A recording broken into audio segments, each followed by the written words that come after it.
DJ 271, let me just tell you this right here, buddy. Here we go. She did it again. I did not. No, look, say this out.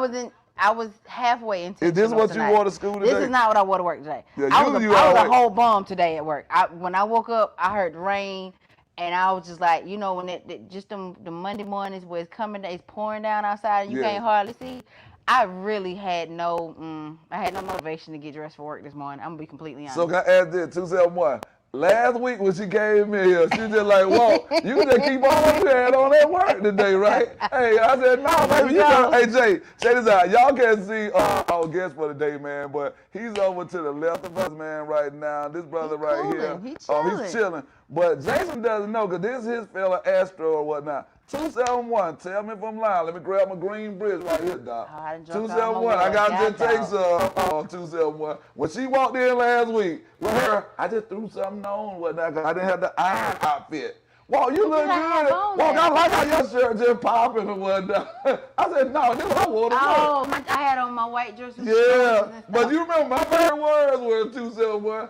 This is what I want to work. She's like, no, you look good in that. But she, we were color coordinated, yeah. so I ain't see nothing wrong with it. So today, though, why didn't you just come to work with what you had on? Oh, no. And I can tell you how it was popping. Oh, no, we weren't doing that.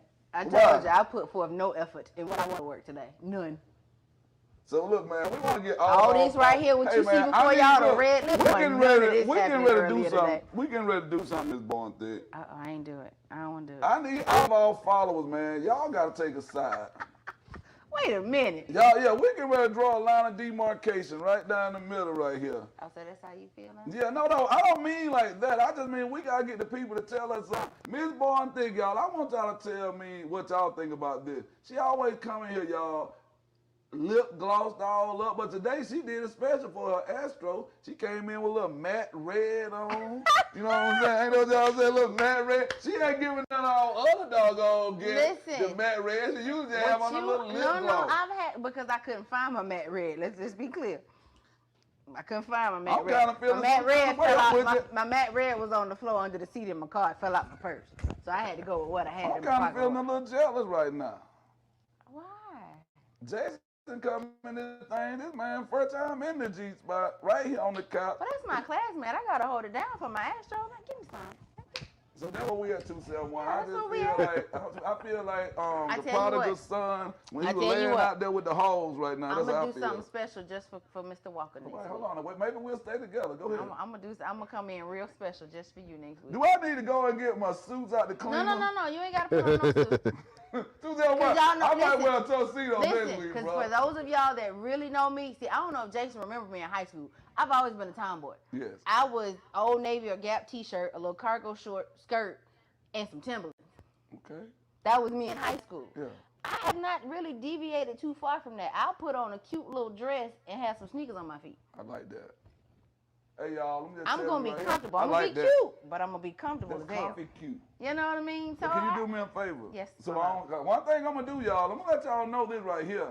The G-Spot Studio, baby, Walker always got a backup plan going on. 271, when you walked in last week, what did you say, bro? When you he said, what Walker? He went upstairs and changed clothes, didn't he? Hey, y'all. But look, nope, I got to do you one better, though, because I called you tonight, remember? Yeah. I called you and said, hey, what you wearing?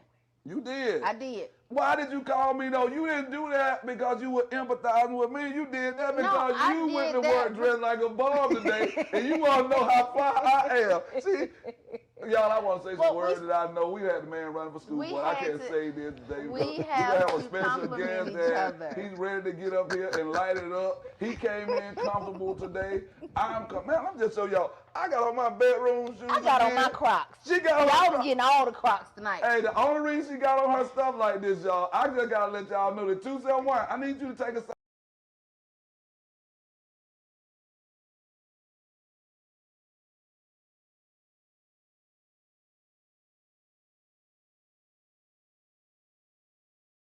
You wrong. I spool if y'all do I'm that. telling y'all, I need y'all to go on and say, you're wrong, Miss Barnes. No. Because every week you come here looking all good, smelling all good. But this week, Listen, you want to I gotta act like smell you're good. Now, concerned wait a about minute. big homie Walt. Hey, Walt, what you wearing this week? Negro, when you come here every week, you're sharp. But this Because week, see, you know what? here's the other dynamic. I don't have the luxury of changing once I get here. I ain't finna carry all that Yeah, stuff you in here. already set the bar. If you told me, Walt, I'm coming in here, we thugging it this week. But didn't you tell me if we gonna do this, we gonna do it all the way right? We're going to do it all the way right. So why the hell would I come in here half-stepping and you come in here We suited about to and get booted? Miss Barnes thick a closet over here, y'all. So when we coming this thing, we gonna have, matter of fact, 271, we need you to go out there, get online, find us a stylist or a dresser or whatever, Miss Barnes thick. I mean, I'm with that. Who paying for it though?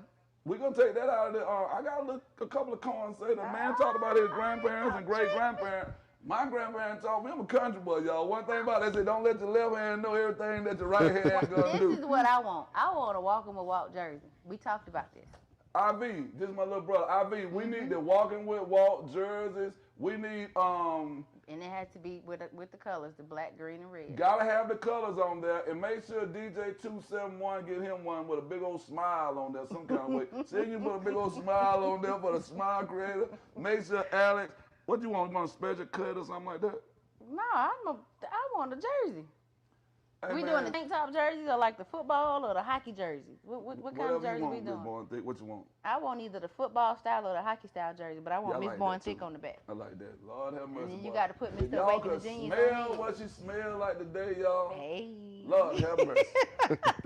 I'm telling y'all, that's what y'all don't get. We're gonna actually start bringing some folks in so they can be Technically, live. I'm still single, so I got to come in and I got to be marketable. Hey y'all, you heard it here, man. Hey, I'm also, whether y'all know it or not, they call me the love doctor. So y'all join on Walking with Walt podcast, man, as we get ready to talk to a brother who's gonna talk to us about how we're gonna transform the city via education, and not just education, via conversation. And we're not talking about conversation ruling the nation. We're talking about big mama kind of conversation where we can take that thing as high as you wanna go, or we can bring it back down. When this guy comes up, man, Jason Allen, I'm telling y'all, bro, this brother came in casual and comfortable because he knew it was time to go to war.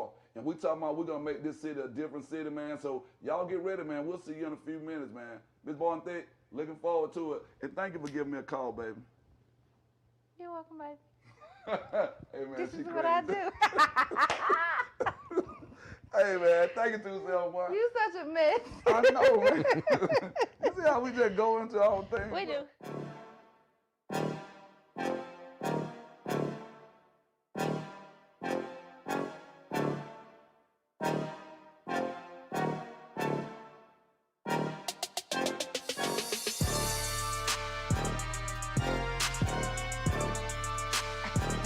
Welcome to another wonderful, exciting, crazy week of the Walking with Walt podcast. I am your girl, Miss Born Thick.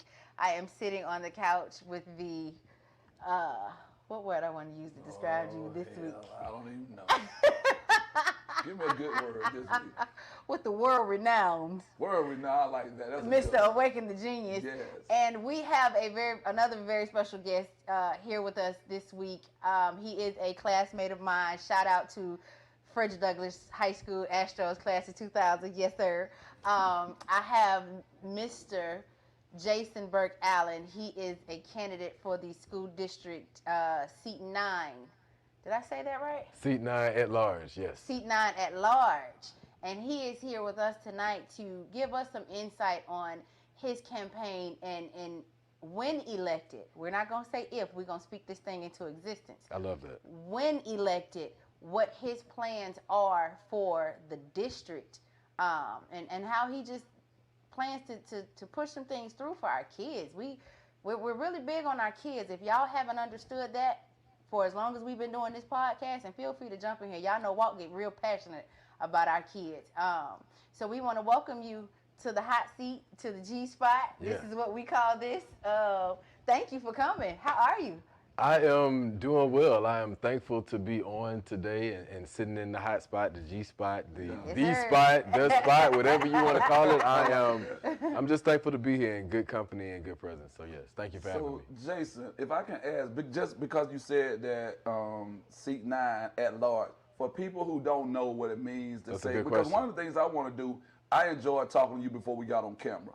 I teach government, and a lot of times when I'm talking to my students or whatnot, I'm like, hey man, the reason your parents can't help you because they got schooled the same way in school that you're getting schooled right now. So when I start trying to educate you, it is a challenge because you're used to just A, B, C, D, E. So you think a teacher's class is hard if they have you doing a lot of busy work. But in here, you don't realize that I have you actually deducing information, challenging your train of thoughts, and something as simple as at large. What does that mean? You know, like because most people go to the government class, they know president, vice president, and they pretty much think that's the only election. I think this election, Jason, tell me what you think. I know you're a candidate, but just step outside of yourself for a second. School board, Ms. Boyd, you learned a lot last week, so now we're getting to come back again. School board and city council to me are like two of the most important positions in any city. So, Jason, could you explain to the people who are potential voters what it means to be at large? That's a good question. So, something that I also do with my students, middle school students, and shout out to the Atlanta Student Coalition. I say that on every platform that I speak on because these students really keep me on my feet, right? They keep me on my toes in regards to what's on their mind and what's important to them. And so we actually have the conversation around what is a school board member? What is a city council member? What does the mayor really do? What is policy development? What is this term equity that a lot of people are talking about? What does an at-large seat mean as opposed to a post or a district seat? And so this is my breakdown. At-large means citywide. Anytime you see at-large, that means, okay, this person is running to represent the entire city. And so for a candidate like me, for example, you know, doing the for example part when you teach, right? I have taught in every aspect of the city. And so I know that Buckhead has specific needs that they want to see in, you know, in their schools for their children, just like South Atlanta, just like the Northwest Atlanta communities that make up the Douglas cluster, which is very different than the Mays cluster, which is different from the Thero cluster, but it's also different from what the Jackson and very interesting to say Midtown cluster now instead of the Grady cluster. So I'm saying all of that to say that an at-large seat candidate and representative should be very intentional about making relationships with every community because that's who you represent. Unlike a district seat, which, for example, you have District 2. I grew up in District 2, which is across of the Washington cluster and Douglas cluster. Very interesting fact, Douglas High School actually sits in District 2. And all of the schools that feed into Douglas, they are in District 5. And so it's very interesting how your districts are connected to your city council districts, but also just the makeup of our community. So that's a snippet of that, but it is a little bit deeper. But what I definitely tell people to remember is citywide means, or at large means citywide. It represents every resident constituent in the city of Atlanta. So I want to make sure that we're real clear on something right here. And we were talking about this before you came on. How realistic is it for school board members to form a form synergy with council members or whatnot? Because it's almost, to me, educating students on this all the time, I just never really see any cross-pollination between school board and city council. Maybe it's going on, but when you become the at-large winner for the seat that you're running for, how will you ensure that you're building rapport between school board and city council as well as with the mayor's office and so on and so forth? So I think it's a great question, which is another thing that the students and I have actually had conversations with city council members on Atlanta. Council member Antonio Brown came on and really talked with the students about their concerns. Like, you know, we have an issue with, you know, public safety. How are our school board members and city council persons and APD collaborating on these hot spots where we get on the bus? Like when I went to Douglas, my bus stop still to this day is at the liquor store.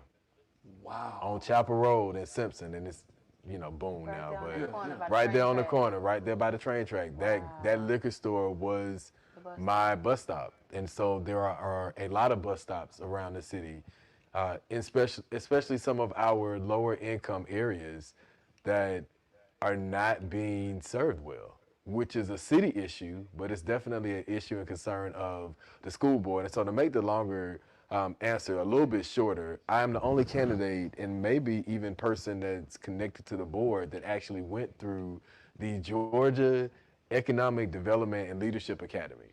And so I'm going to take 2 seconds to talk about this. Most people who go through this academy are CEOs of major corporations, Georgia Power, Coca-Cola, people in real estate, the business, investors. These are the person's financial representatives from the institutions here are all connected to this academy to learn how the cities are planning, what type of development they want, how are they going to stabilize taxes, et cetera, so forth. When I graduated in 2016 with my class, I was the only teacher, the only educator, the only advocate for children. So I'm making that point to say that when we look at representatives that even know how to make those connections with the mayor's office and city council and the county commissioners, being as a school board member, if you never really had that training and experience and that exposure, then that's not something that you just learn how to do when you get in the seat. Right. It's something that you need to know before you get in the seat.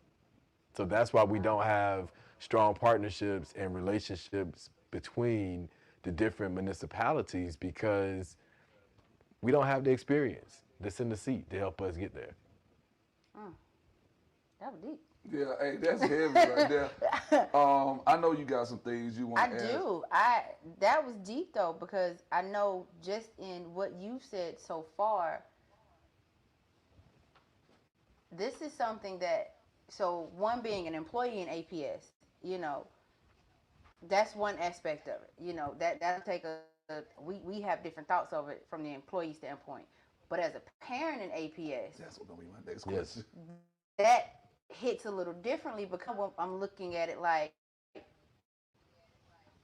how does all of that really and truly affect my child? That's good. Affect, you know, the opportunities that he has, because there is no link between between the municipalities. I'm stumbling, y'all. Jesus, help me. It happens. It's okay. Jason, make you nervous? Oh, that's my classmate. I know, that's my boo. We good. That was a big one. I had to think about it in my head too. Yeah. I had to do the steps that I teach my students, like, but make sure really you pronounce just puts certain things into perspective, because, you know, we are Douglas graduates. That's right. We're Douglas alum. And a lot of parents looked at me like, well, if you went to Douglas, why wouldn't you put your kids there? Well, it's tricky. It's tricky. It's tricky, but I will be honest enough to say I love my school. I've never denied Douglas at all. Because the leadership has changed so much since we graduated, the dynamic is really different. It's a lot different, and it impacts the community. It's a death. I always think about Dr. Hill and his vision, right? I was gonna go. No, I wanted to say before we gotta talk Jason about that. Jumped there. I wanted to set that up. Like, did you guys study under the great Dr. Hill? Sir. Because well, Jason, I want to jump in and say this. I'm at the barbershop before, you know how you just sit in there and you ear hustle? And I'm in the barbershop. We were over on Camelton and Delowe. And I'm in the shop, and these brothers are in there like, so bro, you're an educator or whatnot? You know, I'm at Thera then, and we going hard. I mean, like, you know, real barbershop talk. Yeah. Not stuff that, you know, I can say over here. Right. But we going hard, and brother said, bro, I'm just telling you though, bro, these young cats don't know, bro, when Dr. Hill there, Dr. Hill be on top of that building. Now, we talking about real. On top of the building. Now I want to going to it, because like both of you guys were under Dr. Hill. Yes, so you're right. when you guys, as y'all start to navigate this journey, because I want to sit back and hear it from two Astros. You know, like it was a pride that I used to hear about Washington High School and Douglas High School or whatnot. And now I'm starting to wonder if we're losing some of that due to gentrification and, you know, leadership who doesn't understand like what you guys had a chance to experience. You know, I'm wondering if even some of these people who come to lead these schools, because I know you guys are going to get into it in a second about changing of leadership at Douglas High School. All of us work in APS or whatnot. And when you start having turnover with your leadership, see, it's one thing to have turnover with your teachers. But how can you ever be stable? And it seems like Dr. Kilgore and Dr. Hill and Creasy Water, you know, these are names that as an educator. Yeah, you know, it's like I was just like excited hearing about them. So can y'all elaborate? Let me just sit back and listen. How was it being under Dr. Hill, and how do you kind of keep what you said about your children going there And is it a disconnect between the Hill generation and this new generation? That's why, y'all kind of see what I'm going. You want to take that one? Or you You know, want I would definitely say, to your point of, this is why I said it's tricky for alumni who have struggled with sending their children to Douglas, because the reality is this: it's like a death when you think about the continual changes of a school every year. And so I mentioned Dr. Hill, and shout out to Dr. Hill and Dr. Shepard and Mr. Fernandez and Dr. Hall, not Beverly Hall, God rest her soul, but Dr. Hall, who used to be the principal over at Cascade, and so many other retired principals who are still here with us, and they are actually witnessing, you know, the change of our communities. And these principals, it's so important to spend time on this, because these principals were leading schools when all of the projects were standing.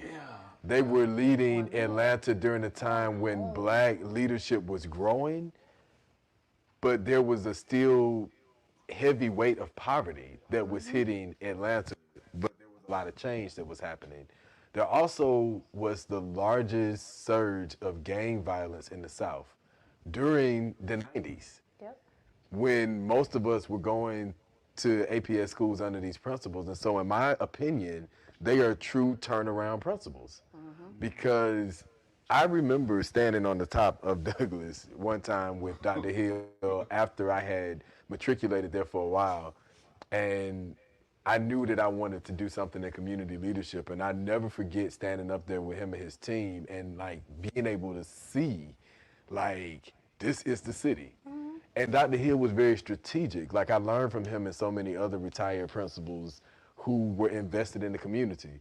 They knew from where my daddy's building sat on MLK to where Mr. Colson's lock key shop is in the plaza. Like, they knew the business owners. They knew Alfonso Dawson's family. They knew all of the barbers and the beauticians, that he could see their business and know every pocket that kids would go to try to cut, right? He knew.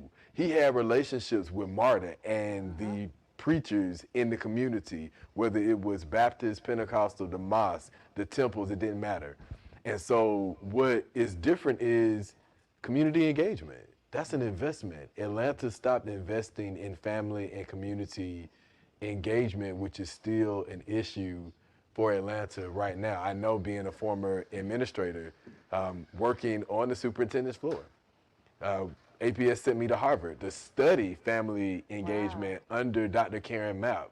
Came back to help build this amazing program. I was like, this is how we can get more alumni invested in scholarships for individual schools, right? And helping the schools on the South Side and the Northwest Side, like Douglas and Carver and South Atlanta and Washington, a lot of the schools that are underserved by this city, to build foundations what our counterparts in the East and the North have already had in place to support strong community and family engagement. And so it's a shame to see that years after I've left APS, there is still a struggle to engage families and communities when there's a blueprint right there housed in the family engagement department to reach more families. And it's not happening. So there's an intentional disinvestment from not just the school system, but also the city of Atlanta. But this goes back to my last point about Atlanta and education in regards to the 80s, when, you know, Maynard Jackson, you know, around the end of the 70s, when he had just come into power as the first black mayor. And a lot of people don't realize that Atlanta was under attack twice. When Atlanta was burned down in the early 1900s, it was burnt down, the race riot, because of the black growth of the middle class. Not the bourgeoisie, not the elite. It was the growth of the middle class. Many of us who are middle class, when we started growing, they burned down Atlanta to prove a point. When blacks started coming into leadership, right? So government teachers, this is why multicultural curriculum is important in our schools. When Maynard Jackson became mayor, there was an attack on blacks again, the murdered and missing children of Atlanta. Most of them black boys that were not just killed, but many of them molested. No one talks about that. It's something very swept under the rug, but it was an attack on our children. Then there was the cheating scandal that happened right after, a couple of years, decades later. And so I'm saying all of this to say that there's an intentionality around disconnecting communities in Atlanta, and it starts with education. So when we think about the issue with crime and workforce development and economic inequities, where Atlanta is now number one in being the most inequitable place in the nation for Black and brown people. Can I jump in right there? Yeah, that was my pause. Yeah, that's him. Wow. That was heavy, man. And when I think about a candidate, you were saying last week when we had Antonio Lewis, who's running for Shout District 12 City Council.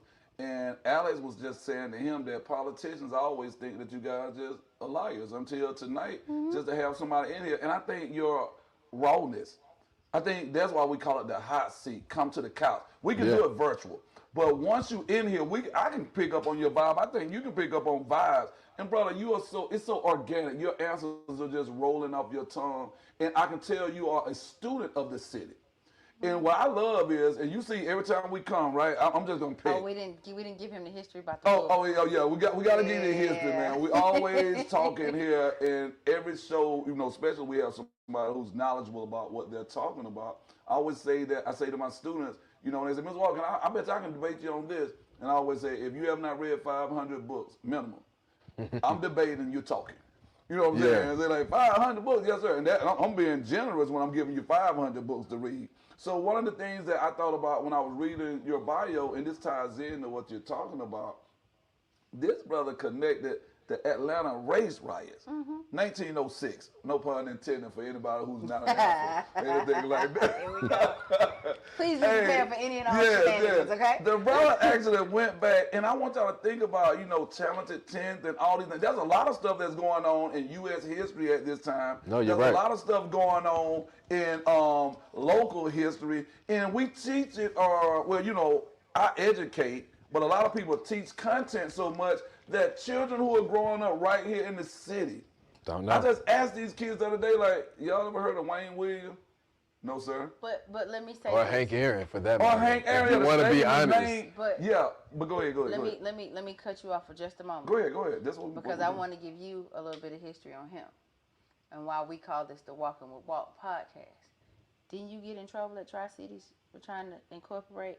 Yeah, around 2004, 2005, I had to resign from my position because I was allegedly teaching too much Black history and I was not teaching the standards. And I told them, no, not only was I teaching the standards, but I taught beyond the standards. So what happens is, it's kind of like when you start talking about the Socratic method. Anybody who knows Socrates, who borrowed a lot of stuff from our good brothers over in the mystery schools in Kemet or whatnot. So, I'm not giving Socrates all the credit, but we know, though, the Socratic method is something that encourages kids to question things.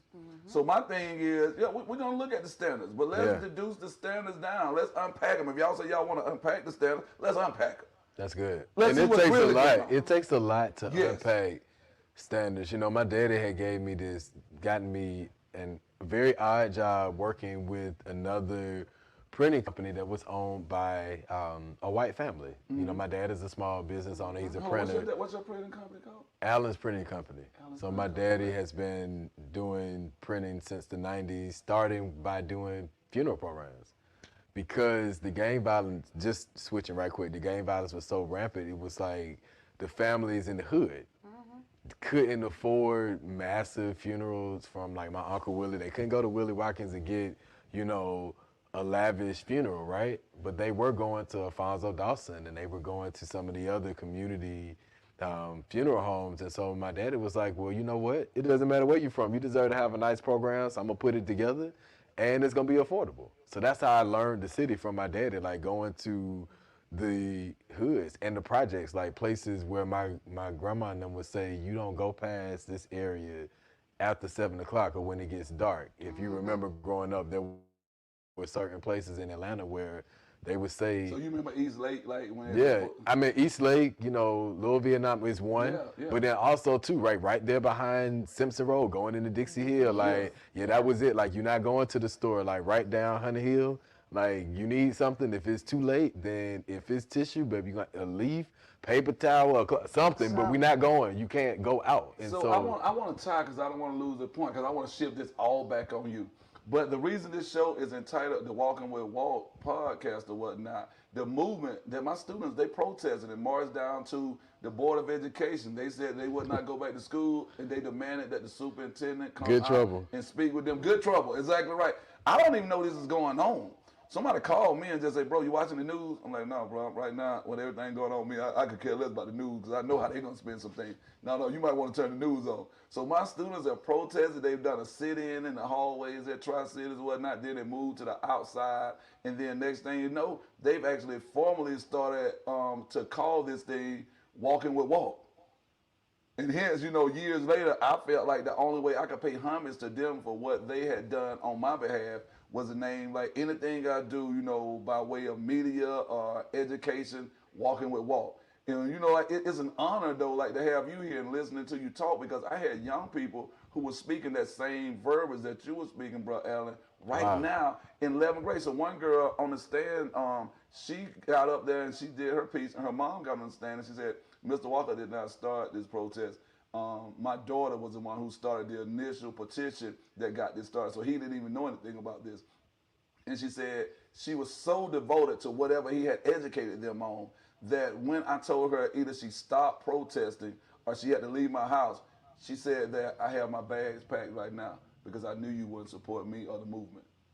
Bro, do you know, there's no award I've ever gotten that you could even put next to that right there. So imagine me, when I got on the stand, they said, so Mr. Walker, so are you saying that you did not incite the protest? And that's why we need brothers like you who are knowledgeable of not just the city, but the cultural differences. You just mentioned multicultural. And this is what I told him. I said, yes, I did incite the protest. And I'm reading my family members' lips like, and I'm like, but I incited the protest the day I taught them to think. So the protest got started way before what you guys see out here on the media. No, that's good. So when you just said what you said, it just takes me back to something. You said Dixie Hill. You started talking about East Lake, Little Vietnam. See, now you got people moving into the city, and they say this, and I'm saying people who I love, who I work with right now, they're like, oh, yes, I live in East Lake. Like, no, man. You don't get it. There's some people, when they hear East Lake, you had the new East Lake, like the new homes at Carver. You had the new West End.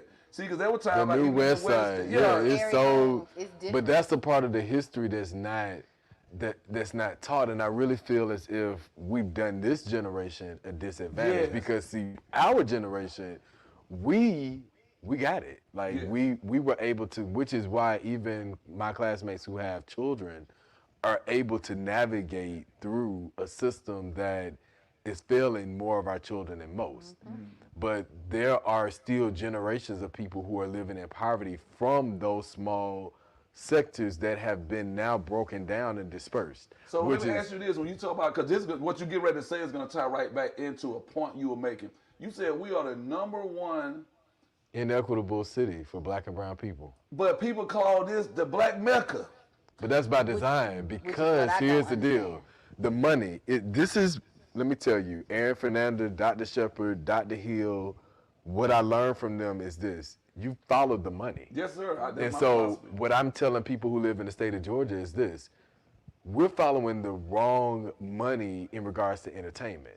See, most Black and brown people, when they look at the Real Housewives of Atlanta or Love and Hip Hop or Growing Up Hip Hop or this reality show or that show or this movie being filmed here, they're looking at what the media is designed to do, right? Shout out to Miss Baraki at Douglas High School, Economics 101. Because what is going to make you money is what people see, like, right? Because remember, this is a teacher me. I'm a visual learner. So what I see is what's going to draw my attention and what's going to capture my motivation and make me want to go out and do something. Social media has done that. Everybody wants to move here because they see the expensive cars and the homes and the jewelry and all of that. But they don't see the reality that you're going to be making pennies on the dime for the amount of work that you have to do in order to even save up to start to get there. And so that's economics that we don't teach our kids, because the pedagogy says teach them how to do this. But where do teachers learn to do that, right? They learn that from the state system. So much to your story, when I challenged the state of Georgia it really started in 2019. I didn't even know the pandemic was going to hit. And they snatched my, certificate in ELA and reading and was like, well, you're not even teaching this anymore. You're teaching special education and you're calling us out about racism in a teacher preparation program. But it is here. It's very present as to why these specifically black male teachers can't pass this test. And so now, if you notice in the state of Georgia, that requirement has been removed. But it took advocacy to do that. But even though it took me out of the classroom, it in another way brought me back, because now you don't have the workforce. We're still in the teacher crisis. But the reason why we're in the teacher crisis is because we have policies designed by school board members that are punitive not only for students. And see, here's the caveat. We talk about behavior, discipline, and attendance policies being most punitive for children of color in public schools and fail to realize that these things have to be implemented by who? Black and brown teachers who have their hands tied by contracts, by policies that are designed by people who don't understand 21st century schools, they don't understand generational poverty, or they don't care about it enough to say that we need to do something different so that we can start to flatten the curve in regards to economic inequities, because you can't have educational equity issues and not have economic disparities. Let me say this right here. This is one that I know I'm taking a risk with this, brother, but I gotta go here because this is the Walking with Walt podcast. I asked my two partners in crime, man. I'm looking at this right here, and I don't know, 271, can you zoom in on this? Are we disconnected? Can you zoom in on this? Yeah, this camera not working. This camera right there is not working. So I'm just gonna put it. I don't know if we lost all vision, but That one should be still up. this right here. This just looks like, you know what kind of bottle this is, right? This is a Sprite bottle. But does that look like any Sprite that you've ever seen come out the machine? No. So, Ms. Bourne, I asked you that same question, right? You knew it wasn't Sprite, but you knew it's in a Sprite bottle. 271, you said right off the top, what did you think it was, 271, when you saw it? Lean. This is the kind of stuff kids are bringing to school drinking, man. You know what lean is, right? Yeah. And we're not talking about no doggone this stuff they got at the club. This stuff people are drinking at school. So when you just said that about inequities or whatnot and just some of the things that's going on in the real Atlanta, I think a lot of people are looking at the Maynard Jackson and they've forgotten about the Southside High School. So you still got pockets of people who are still left there that, as they start to get that district, what I say, man, situated. Because I rode through there, I'm going to be honest with you, man, knowing that my little cousin lived on 51 Solomon Street, right over in Summer Hill. And I remember when he was a student at Southside. I remember when he was a student at Ralph McGill and King. And now I'm riding through there, and the whole street, Ms. Bourne, I rode through to show my son, because I'm trying to show my son, like, hey, bro, let me show you what we used to spend the summer at. He would come down to the country, down to Thomaston and whatnot. We would come up here, spend half the time. We would walk down to Georgia Avenue to the KFC, and we would go down to Phoenix. So I'm just going to why I love what you just broke down. If you understand the dynamics of that, Southside High School, man, hey, bro, you just have to run home from school sometime, bro. Either you're going to run home or you're going to go ahead and join one of these sets over here. That was the reality of growing up, then. Now I ride through and look at the same area where he went to school. And it's completely different. Man, they got a Kroger with a wine bar across the street. They got a Waffle House across the street. And then I started thinking about the inequalities and the disparities where kids at my school, if they want to go and get something to snack on, it's a gas station, 2 gas stations up on top of the hill. A food desert at its best. These kids can walk across and get healthy foods. They can even go to the Waffle House, and who's going to say anything because they're just walking across the street. Yeah, see, everything. It's access. That's the key. Yeah. It's access. And Maynard Jackson is one of my favorite black leaders. Yes. Because, in my opinion, he's one of the most noted in America, because when you look at what is strategically being done in the city of Atlanta, to be quite honest, it is to really undo everything that he put in place. Yeah. But here's the caveat to that, is that what Maynard Jackson put in place for the city of Atlanta was not just for Atlanta or for Metro Atlanta or for Georgia. It was to help strategize and bring change to the entire southern region where black and brown people in particular have been economically disadvantaged and educationally deprived. And so if the system worked, then Atlanta would be far well advanced. So much so that it wouldn't even just be Douglas County. Like what we're seeing in Gwinnett County right now, we would have saw that years ago. What's happening in Gwinnett and Cobb should be happening in Carrollton, because that's how far the reach is, that it's getting ready to spill over into those smaller areas between Birmingham and Atlanta, because that was the design. Wow. But we didn't understand that. But this is racism, just like, economic control power. That's war. So can I ask this question? God, I had my book War. I must have just taken it up. The same guy who wrote the 48 Laws of Power has a book entitled War. Yes. And it talks about those strategies. Robert Greene. And I literally had that, but I didn't know where we could go with it, Jay. You know what I'm saying? I know the brother running for school board. Ms. Bourne Thing will tell you, I'll run up those stairs in a minute, man, because I'm always just referencing books. I'm telling people, like, you're not debating with me, bro. We got to make sure. So let me just say this. Anybody who's watching, I don't even know if this camera's back on or not, but I want to say, if this camera's on, if anybody's watching right now, it's been a long time since I felt this, like, chill on my arm with someone who's running for an at-large seat on the school board, who knows about our city, who knows about our region, who knows about our people. See, I'm telling you right now, you don't get my vote just because you're black. I don't care about you being the first black. I don't care about you being the second black. I care about you understanding what my concerns and interests are. Our students at South Atlanta cluster, Douglas cluster, all these different clusters, this brother knows every cluster.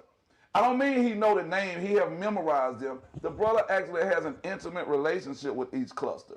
So if you're out there on the fence right now about whether or not you want to vote in the election, if you don't vote for anything, y'all, you got to vote for the school board seats, whether they be just the regular seats or the at-large seats, because what's happening right now, you guys, we are losing our city. Yes. We are losing our children. Fast. And I'm telling you, the pandemic has done more than just a number on our children from a content perspective.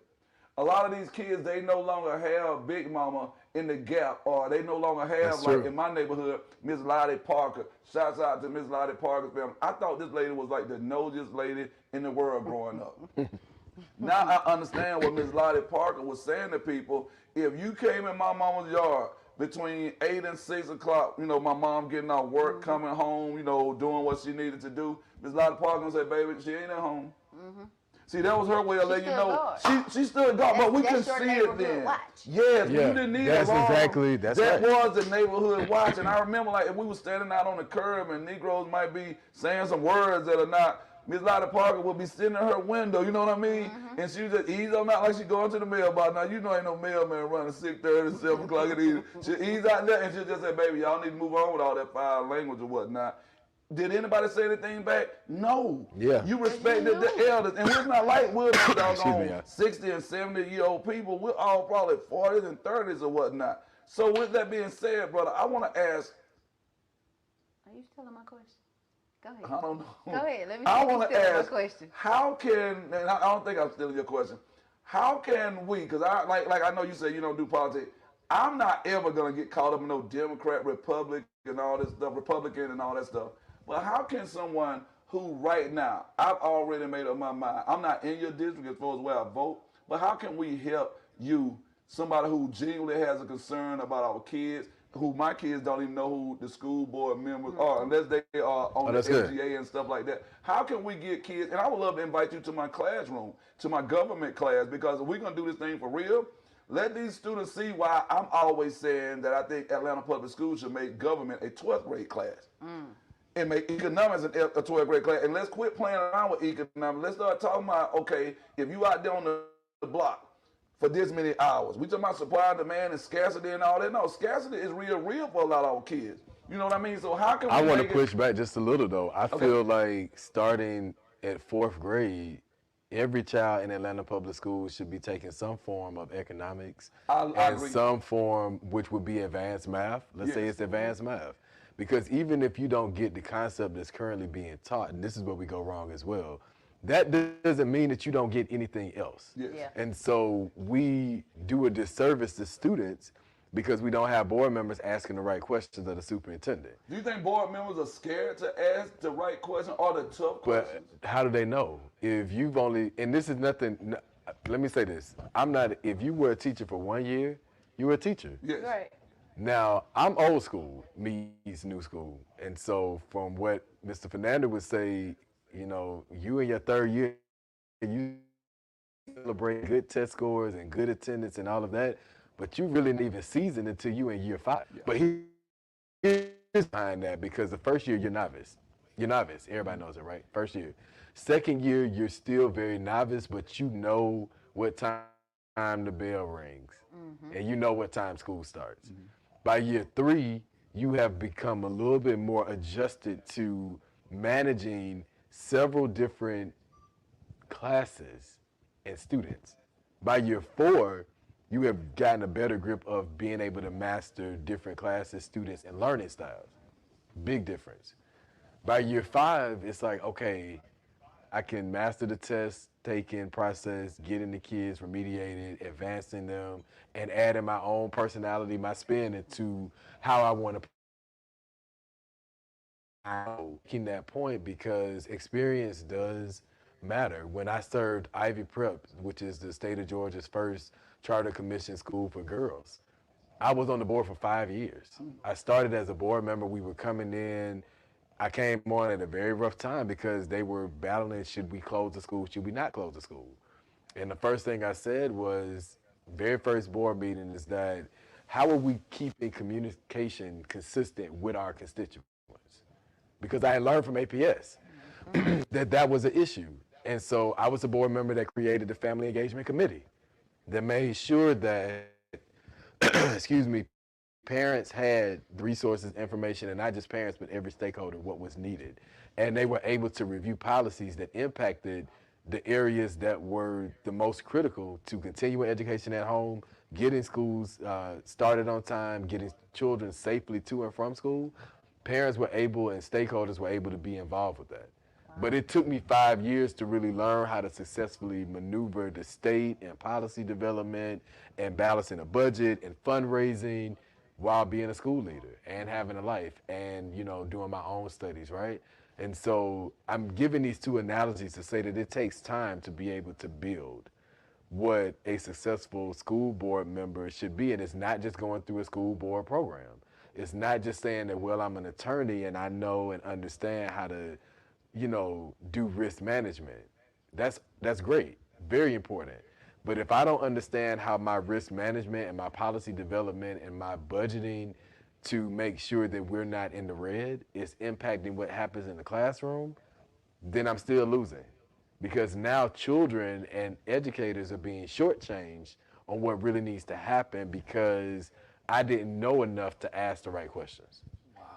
And before we go any further, one of the things that we want to make sure we give you guys the opportunity to do is please post your questions in the thread as this as we're going on live. We may not be able to catch every question, but we can always go back and ask. And our guests are able to go back in and answer any questions that we may have missed during the filming of the podcast. You have touched on so many different key pieces of information. Again, from an employee perspective, to a parent perspective, to someone who sits in that seat or who can walk in that office and really affect change. One of the questions that I have for you, I'm not sure, since we've been back in school during during this whole pandemic, I'm not sure how many buildings you've actually had a chance to set your feet into. But for those buildings that you have, our children have been out of school for 18 months. Mm-hmm.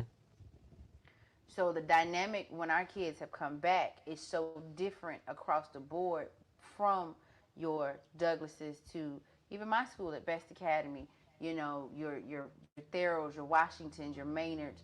The dynamic is so different because these kids have not been sociable in 18 months. So now they're coming back and they're trying to be, reacclimate themselves to the educational environment, but you've really just kind of done whatever the hell you wanted to for 18 months. That's true. Trying to bring them back in and get this structure piece together as opposed to trying to teach. You can't teach if there's no discipline. That's true. And it's difficult doing that. I have an article on Atlanta that talks about we can simply not go back to business as usual. I love it. And here's the reality. Is that edlanta.com or edlanta.org? .org. Okay, I want to make sure. .org. That's your you do that podcast. That on is Wednesdays, right? so. Atlanta 2016 is an educational blog that really helps advance the stories of teachers, educators, students, parents. There are some stories in the early years of Atlanta where parents were so frustrated with discipline and behavior and the lack of support from the board members around bullying that I was doing interviews, sitting in groups with parents, listening to their stories, and then I would have to change the makeup of the story and the child's name and the setting so that school leaders wouldn't read the story or hear about the story and then go back and further bully the parent or the child. And it's crazy to me for me to even have to say that with this type of culture that still is perpetuated through Atlanta public schools. But yeah, that is important because even some of the schools, Harper Archer, the first Monday of every month, we're up there with former board member Stephen Lee and the team of brothers he built in the community. Like, this is nothing new. This is what he was doing before he became a board member. I worked with him when he was a board member. He was a supporter of family and community engagement. He was a board member that actually understood that if I'm going to help make sure that the schools in my district are being served well, then I need to make sure my school leaders are invested in family and community engagement. And if they know that that's the expectation of me as a board member and that I'm going to be asking the superintendent about this in my district, then you have to come correct. And so I'm laying all of this out because I've been around to some of the schools in APS and it is surely business as usual. And you have children who have lived in, their auntie's home and then grandma's home and then back with mama for a while and then big sister had to take over, or the whole family is in a 3-bedroom home with 1 bathroom. Some kids are in foster care. They're living with their grandparents. Everybody's structure is different. And so everyone has had to build, and just follow me, I could be a little bit of a preacher, but it's the storyteller in me, right? Every child has had some type of autonomy, even the homeless students, displaced, transient students that I do speak with. They have found solace in being able to say, you know what, I know that the church is going to be here cooking for 2 hours, so I'm hiding in the back because I get shelter, I get internet. Like, it's that deep because there are students in Atlanta that have to do that. They know enough to figure out a schedule to be able to find a safe space. But when you bring us all back together in face-to-face learning, and we go back to the punitiveness of a lot of our APS schools, walk on this side of the hallway, don't talk, put this over your mask or over your mouth, make sure your mask is up, don't turn around, you can't get water, you can't even get water at the water fountain now because guess what, they're either removed or they're covered up, which is probably a good thing because we do still have a couple of schools in Atlanta that have lead water that no one really talks about. And so when you bring children back into these situations, it is not going to be as simple as go sit down, go do this, because now you've had, as you mentioned, the 18 months to lay on the couch and do your work, lay on your bed and do your work, sit on the steps, stand up, play your video game and also work at the same time, listen to your music. I need to drink water every 30 to 45 minutes because I have a severe health condition. And I need to be able to go to the restroom, drink water, and do what I need to do to take care of me without somebody Micromanaging. controlling my flow and telling me what I have to do. And then when I don't do it, now I'm being held accountable for going out of the classroom and going to the restroom because I needed to go. But I have someone now telling me that I cannot do it, which makes it hard on the educator. But it also makes it hard on the student because we have returned back to schools that have very punitive policies, because that's our way of controlling behavior and discipline, by creating a police department in the school system, by creating harsher policies on students and teachers so that we can say, well, we have this in place to control. But why do we have to control when we should be able to manage? So we should be able to build. With that, I'm thinking about something, and you know I told you one of my goals is to become a transformational listener. That was my goal through 2020. I'm continuing that through 2021. So I'm literally taking notes. So if you see me, I'm taking notes. No, I love that. Bio, I'm doing all these things. You said something that just really pricked my heart when you talked about business as usual. One of the things that I know I get in trouble for is a kid wearing a hat in the building. I don't know where that rule started. Like, why is that? Like Old school tradition. Yeah, that's just like one of the biggest ones. I call it the gentleman's rule. Yeah. That, you know, my great-granddaddy would say, you don't wear a hat, right? That, and I think I'm a perfect gentleman most of the time. But I don't get how a kid can walk down the hallway and curse a woman out. And that is less punitive than a kid with a hat on. Yeah. A kid can literally walk up in the classroom and be in a teacher's or educator's face, and that right there might not get him as much of, you know, like a punitive consequence than him going to the restroom without a pass. You know, so walking out the classroom. Oh, walking out the classroom, because like, I can just about tell you, and I can tell by you being at all levels, and you identified that you worked at so many different levels, and I think this is why I love your 5-year analogy.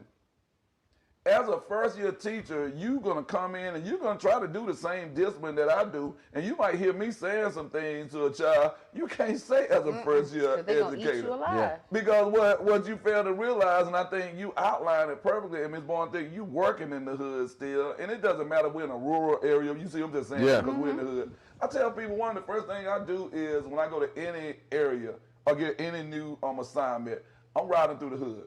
If I was working in a rural area, Right. I want to find out, man, like where do the guys hoop at? Where do they, you know, hang out at? Where the barbershop? Where the families go eat? Yeah. Who grandma knows how to cook and everybody goes there on Sunday? And, That's important. You know, one of the things that really makes me excited about your candidacy is that you have your finger on the pulse of that. And if people are not ready for life, post-pandemic or post-COVID, you know, and post-virtual learning, then really we almost have to get a new workforce.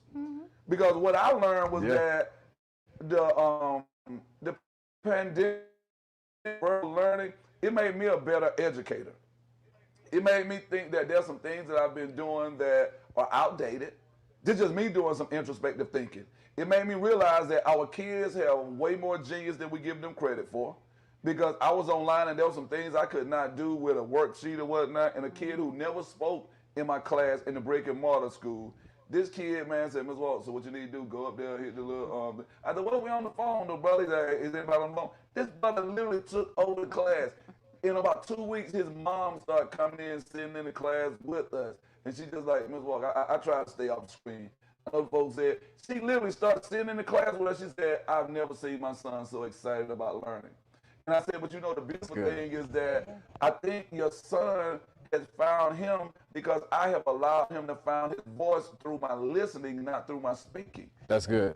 You get what I'm saying? Because I'm more intentional about listening. And this lady right here, she came on, she said, hey, whatever you need, you know, she told me what she worked at, if y'all need any supplies, anything like that, don't hesitate to call on me. She said, because I've never seen, and I almost wanted to call his name, I won't call his name, but this young man right here, I said, brother, I never knew you were in the computers or whatnot. He said, yeah, I'm really introverted or whatnot. He said, but now I think when I go back to school, I'm ready to talk.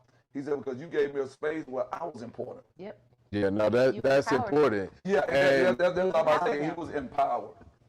Now, I'm not going to ask the question, but I am going to just make my comment and frame it in this way to what you said. So being a special education teacher, this is one of the reasons why I love school administration. To the very point that you made, you hear me talk about my daddy a lot. When I was a school administrator, I was like, I did not come to a school to expel and suspend students because we should have a program that was flexible. So let me tell you, I was doing yoga. I was over student activities and culture. So it was like, we need to do yoga, let's do yoga.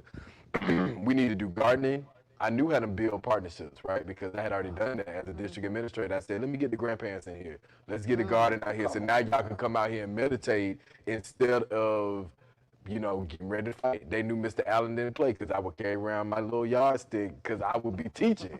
See, this is the other thing. I'm an administrator doing my reports, doing what needed to be done. And all of the kids that I would see, you outside of the door, you late. I said, y'all come on. So much so that I had to pivot because the kids were not intentionally being late because they knew that I wasn't going to learn anything from this teacher. So I'm going to go to Dean Allen's space because I'm learning like how to get to the bag. Like I'm learning economics, but I'm learning history. I'm learning like ELA, but I'm learning math. I like science. So I'm like, now listen, this is what you need to do. Critical think. Like they were learning so much in an hour that they would leave and go and create trouble to come back. And I said, well, now teachers, here's what we need to do something different. And it was a learning process for all of us because I was intentional about making sure that nope, your mom and dad ain't finna be up here every day. We're not sending you home. We're not gonna have you in detention for 3 hours because at the end of the day, all of those things take you away from being able to learn. And where you may not be the CEO, you could be the next creative genius. You could be the next Michael Jackson. You could be the team that was behind the Michael Jackson. So I never want to cut down any opportunity for students to learn. And I called my daddy one day because I had a student that just nothing was working with. And he was like, you know what?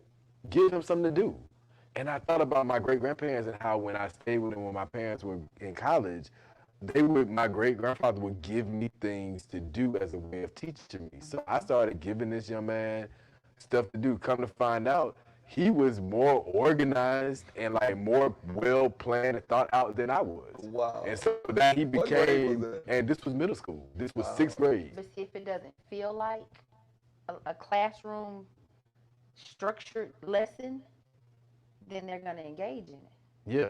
No, you're right. It doesn't feel like I'm reading, even as an adult, if it doesn't feel like I'm reading out the book because I'm hands-on, I have the visual, or you're making this, you're tying this into a situation that I know I may face one day. See, a lot of kids have the same complaint. Why do I have to take calculus? I ain't gonna use that. Why I gotta study Georgia history?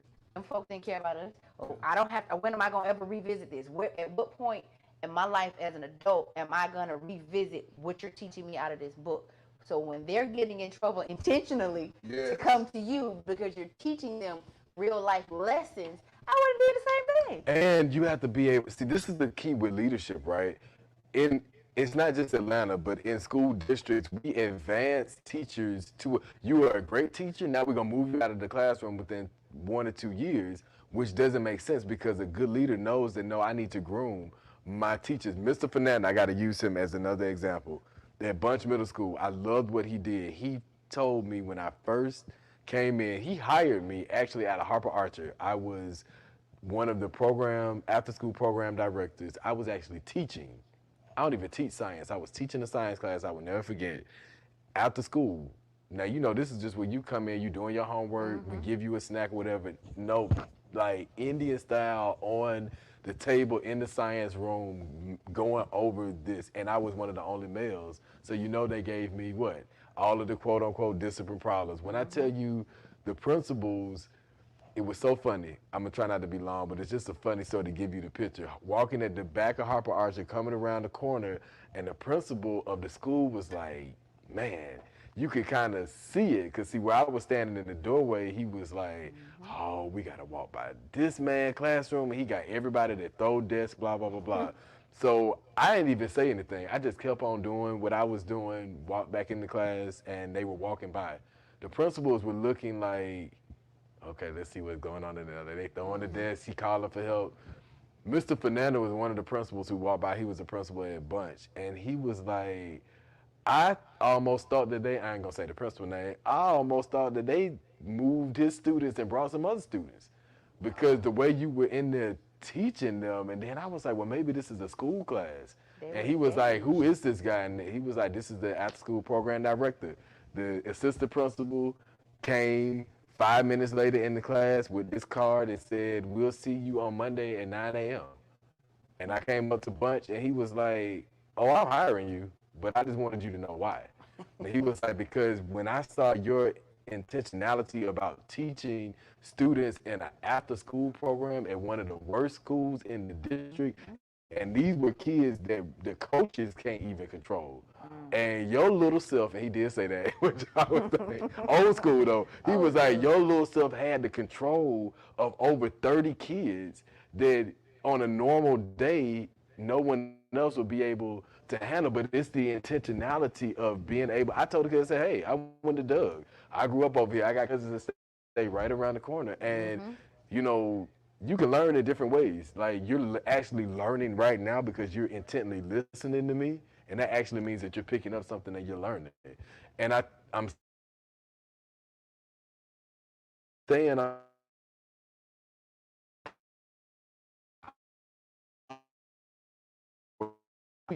maybe you go out and Allen as a community business owner and you pick up some skills there, right? Then you go to Metro. Then you may go to Clark Atlanta. Who knows? But everybody's path is different. Even my young ladies that are adult entertainers. People shy away from that. But I have to be very realistic that I know your family background. I know where you come from. I know that these are the things that are going to be laid before you just because of your surrounding environment. How do I teach you how to manage yourself to make sure that you can protect yourself? This is why my young women respect me, because I still have some of them who have retired from dancing now and own their own businesses, but they come back to find Mr. Allen to say, but if you didn't teach me that this is how I can maneuver in this space, this is what I need to do. I never had a man teach me that. I never had a person to tell me anything other than, oh, you ain't going to be nothing. Wow. You're going to be a dancer. You're going to be this. You're going to be strung out on drugs. Because I heard this going to, like, since you went there, I'm just loving this conversation. Yeah. Here we are. We have who I think is going to be one of our next school board members, somebody who understands this. You remember I said I'm going to go to a books. Yeah, I love it. This gentleman right here, Ken Bain, wrote a book. It's a new one. It's called Super Courses, The Future of Teaching and Learning. Hey, super courses. And what he talks about, and one of my favorite books is one he got, What the Best College Teachers Teach. I think that's the name, What the Best College Teachers Do or Teach. I got it upstairs. It might be bagged off over there. But one of the things I think about in this book right here, the future of teaching and learning, he's basically letting us know that what we've been doing is done. If you're not having that conversation with the young lady about those girls down at Magic City, I heard the brother who owns that place is a graduate of Duke. And all of those women are taught to as business owners. They're not dancers. They are people who are independent contractor who they literally have to go through and map out how they're going to do their budgets and how they're going to make their money and how he needs them getting out of there. And I'm not, all I can give you, that's what I'm saying. So imagine somebody actually coming and they talk to young ladies, regardless of race, because I've heard women on, these different shows, whether they be from Duke or Harvard or wherever, talking about, I'm going to walk out of here with probably $200,000 worth of debt, $100,000 to $200,000 worth of debt. Right. And then I started doing this little setup right here, and now I walk out of here after 4 years with $500,000 in my accounts or whatnot, because that's some real crazy stuff going on out here. We're not talking about encouraging anybody to do that, but if we're talking about the future of our nation, and we're talking about some of these young people who grow up, and that's why I love how you started out, because people will sit here and act like none of this stuff goes on. I'm sitting here talking about kids. You went to an Atlanta public school. You got the luxury of going to APS and coming from the east side or whatnot.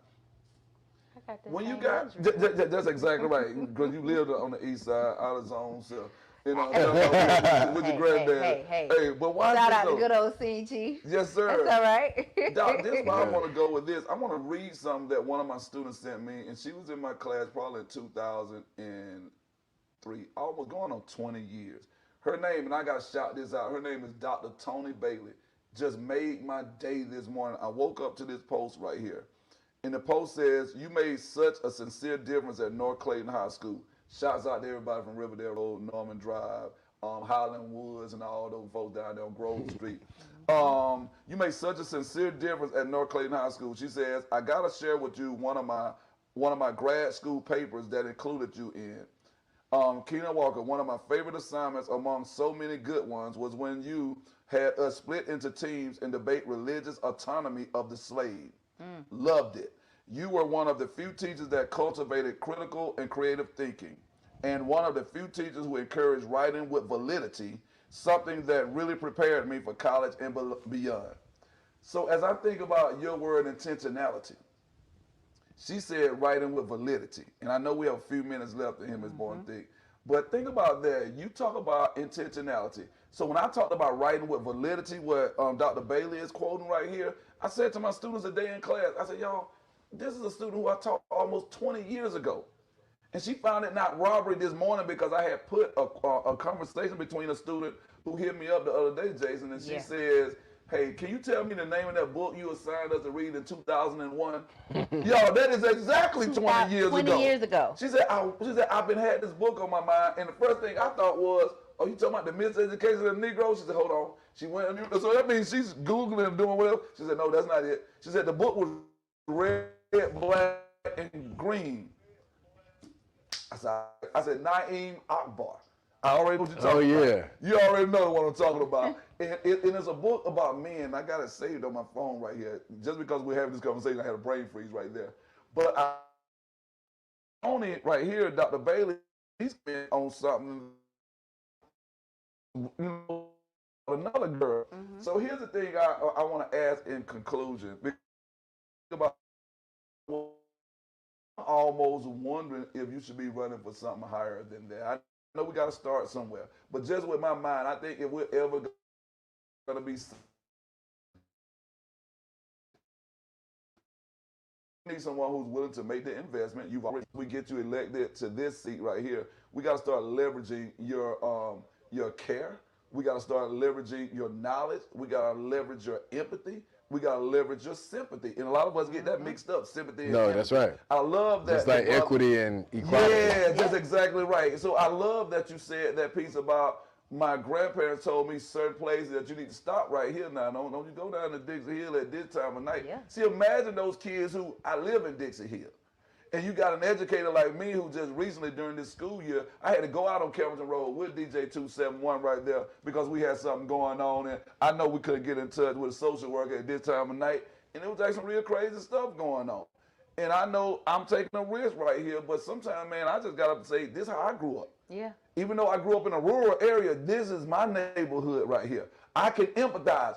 You don't understand why I'm willing to put it all on the line. See, I did that at Tri-City, so losing a job for me to save a child's life, I'm okay with that. That was worth it. Yeah. So you can sympathize with him the next day when he gets to school, but we're talking about empathizing with somebody because there's a big difference between empathizing with someone and sympathizing with someone. So I want to end this podcast this way right here. I want to end by asking you, how do we take someone with all of this cultural capital, with all of this wealth of knowledge and whatnot, and get him to be on a board with people who are, what's the language you used earlier when you said that business as usual or school as usual? Yeah, business as usual. Like going back to the normal process of how we were doing things. Yeah. So let me pick that. Yeah. So now you're probably gonna be integrated with people who are from the business as usual mindset. So how do we bring that that energy that you got, and we bring that positive atmosphere to business as usual, but we also still got to connect that to the city council. Can you lay out for anybody who's thinking about voting in this next election cycle for school board, who's voting for city council, help us to better understand why people need to vote for Jason Allen, someone who not only understand what kids are going through because he can sympathize and empathize, but he also has a vision for how he's going to connect the dots with those people who are making decisions on the city council, the school board, and county commissioner. I think I gave you a lot. No, I think that's perfect. Yes. I definitely would say that being a 17-year educator here in the city of Atlanta, I bring a wealth of experience being a district administrator, school administrator, a teacher of general education as ELA, English Language Arts, and reading, but also as a special education teacher, which definitely brings on a different skill set in regards to policies and, you know, all of the laws that have to be followed and implementation of various learning styles. And I believe that it's important that in this time for the city of Atlanta that we elevate an educator's voice on the school board. We have risk management in regards to reducing the numbers of COVID-19 exposure within our schools. There are common sense practices that can be implemented to make sure that we're doing better by this. For example, I have been asking the Atlanta Board of Education members as well as my students to do a mandated audit of individualized health plans. A lot of people don't even know what an IHP is. Do this experiment. Ask an Atlanta principal, teacher, staff member, do you know what an IHP is? Most people who are in special education know what an individualized health plan But most is. general ed, Most general educators like ed myself or know staff about members, IEP, but they don't know about IHPs. But Is here's that like the a 504 or something? well, it's connected to 504s and SSTs, but also the IEPs, EIPs as well. Individualized health plans follow any students that have a severe health condition. So I had a student that passed away in the pandemic, and this is why I'm a big component of this, because there were not enough educators who knew what to look for, who knew what needed to be done. So in hearing from constituents in Atlanta, for example, the Thero cluster, I believe, now has a full-time nurse at each school. But that's not every cluster, every school in the city of Atlanta. So if we don't have a full-time nurse in the building, that's a different set of risks, because we have students who have severe health conditions, the impact of the spread of a, respiratory disease for us to be in the city of Atlanta where Black and brown children have the highest percentages or rates of bronchitis and asthma. Well, what do you do when a child has an asthma attack? If I'm a 1 to 3 year teacher, or if I'm an 8th year teacher and never had to deal with that and I don't know, who do I call? Where do I get the resources from? And so seeking to be on the school board, that mandate of that policy allows me to know as a board member that the superintendent is knowledgeable of this. That when we say that we're doing everything that we can to protect educators and students, that these are things that should be in place, but it comes with knowing that those things need to be in place. Also with wraparound services. Wraparound services should be very intentional for each community. Every community is different. There are communal issues, there are household issues. We take for granted too often that domestic violence only takes place in communities where there is a lot of crime. That's not necessarily true, because when we look at the data from the school system around attendance, a lot of people don't follow that. There are children all over the city who are missing days out of school, who are late, who are not consistent with showing up because of domestic violence issues in their homes. But we have a shortage of behavior specialists and social workers and the wraparound services that schools can offer to ensure that we're actually meeting the needs of families. And I'll say this, my former principal, Aaron Fernandez, and my former leader who trained me to be a district administrator in family and community engagement, Dr. Shepard, said that if you have not invested in understanding and educating the community and the families, then you're not going to successfully reach the student and the child. And so as a board member, I want to make sure that we're investing in wraparound services. We're strengthening family and community engagement by simple communication. I have a vision to have, as a board member, interns, because this is what I'm doing with the Atlanta Student Coalition. Those students who are excited about sharing communication that can create a community podcast to keep constituents informed about what's happening, what needs to happen, being able to create reminders for parents that are working at a lot of the major companies, Walmart, Home Depot, Chick-fil-A, Georgia Power, Georgia Southern, all of these different companies that are here. How are we reaching their workforce that are employing our families? But we should be able to connect our students to real life workforce development experience. I want my 5th grade students that are in the Atlanta Student Coalition who are saying, listen, I want to be the next Jovita Moore. Why don't we have partnerships for our elementary schools that are actually shadowing those people who are working in the background right now? Why do we have to wait to high school when here's the reality? poverty data already shows us that the water boys, the average child at 14 years old is already having to work to help meet the needs of their family, again, with the economic inequalities here in the city. Why are we not advancing workforce skills and programming and initiatives for our students instead of waiting until they get to 7th or 8th grade, and then by that time it's too late, because either they're going to be a victim of the communal issues that are happening, whether it's gang violence, whether it's lack of workforce development or sustainability of their family, or other issues that are happening. And so we should be affording these opportunities earlier and driving the resources there. I also feel like we need to utilize the district staff as best as possible inside of the school. I know that model works because when I was a district administrator, I was housed downtown, but also in a school building. And being able to be in the school and be able to actually reach the other schools in the cluster, it was more beneficial for the staff. How many issues and fires and emergencies were put out because now you have district leaders that are able to get to schools more readily, as opposed to being in the building, downtown. And I'll end on this. We have a workforce in our city. We have teachers who can't afford childcare. I have a sister who works in Atlanta Public Schools. I have former students who are now teachers that are working in Atlanta Public Schools, and there's a struggle for childcare. Why is that not being provided to our cafeteria workers who are having to work additional jobs in the evening to take care of their families, but don't have the means to make sure that their children, our very own Atlanta Public School students, are not safe?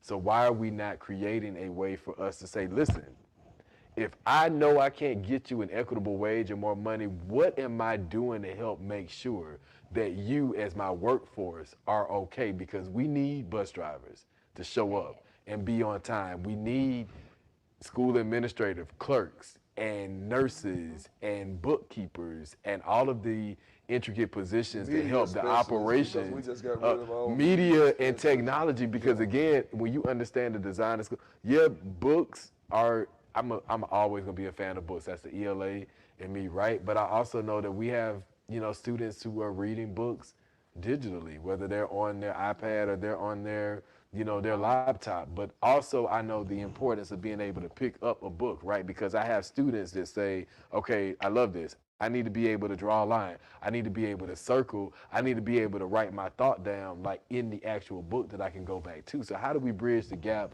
between old school and new school? And so as a board member, being the only 21st century teacher that is in this election currently, who understands the dynamics of how policies trickle down and impact teaching and learning, that's the expertise that I want to be able to bring to this board, and the urgency behind why people need to be more engaged with how we're building towards the future. And The Miseducation of the Negro, which is one of my favorite books, it tells us this, that when we are intently disconnected from our past, it repeats itself. And so when we look at literacy rates, my great-grandparents, my great-grandmother lived to be 104, and I remember calling her during my classes, and I would say, Grandma, okay, listen, we get ready to do our timetables. She could do her timetables from 1 to 12 faster than my middle school students, could read like no one's business, could spell. Her and my other great-grandparents, who both were well in age, none of them finished grade school after 3rd grade. And my students would feel like I was like trying to make them feel bad, but I'm like, no, this is what I'm trying to show you, is the disconnection of what happened in the past. If they didn't have access to technology the way that we do, and they could be killed or lynched or shot from actually trying to learn, and they still learned and were able to do this then in 1906 and the early 1900s, then why are you struggling to do these things? And we have all of this access that is right before us, but it's because we're not connected to what has happened that led us there. And so I want to make sure that we have a deeper connection with our communities, our constituents, so that we understand that it goes beyond race.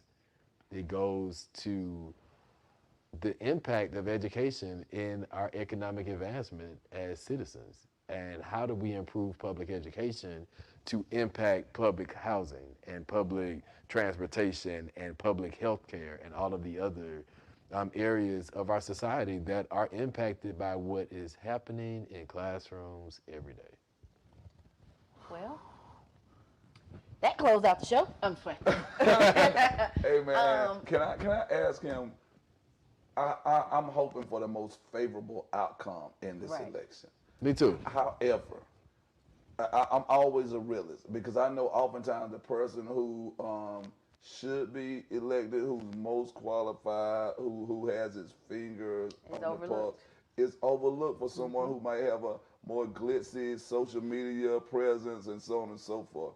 Regardless of what happened, I'm asking on behalf of Ms. Born-Thick, Alexandria Robinson, and myself, Mr. Awakening Genius, Keenan Walker. I'm putting this out here just as constituents. This has nothing to do with our positions and where we work.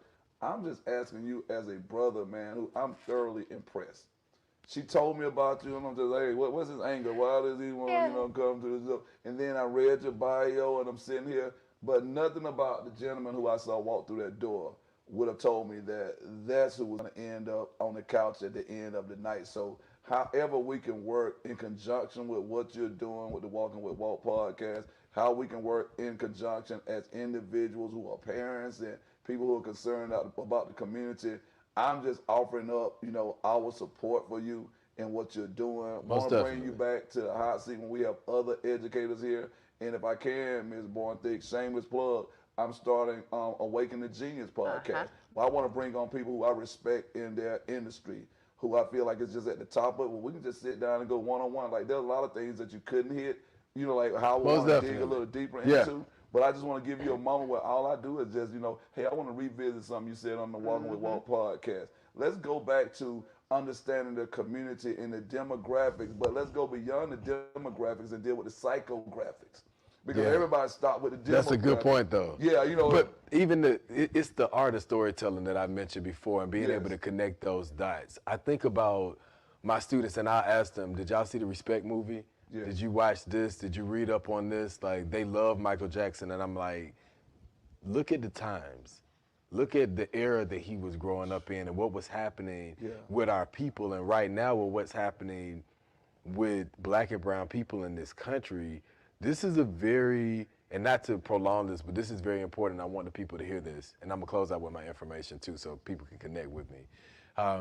We're in a very pivotal time because this is the rebirth of those ancestors that really had monumental gifts that changed the way that society is being implemented right now. What we're seeing every day, like, we were the scientists.